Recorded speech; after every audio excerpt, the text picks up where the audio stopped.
a los consumidores, a los asturianos. Gracias.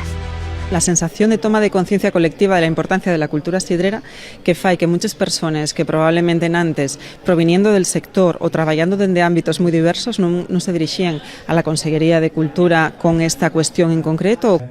Desde la declaración,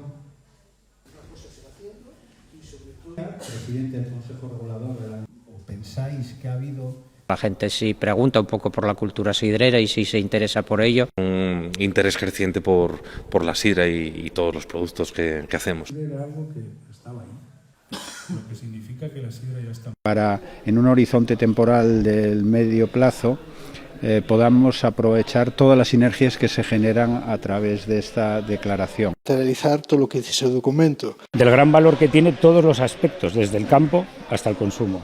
Que no haya local asturiano en el que no haya sidra y no haya turista que llegue a Asturias y no se vaya hablando de la sidra. Integrarlo dentro del modo de vida de la juventud. Se integren dentro de este mundo, lo conozcan mucho más.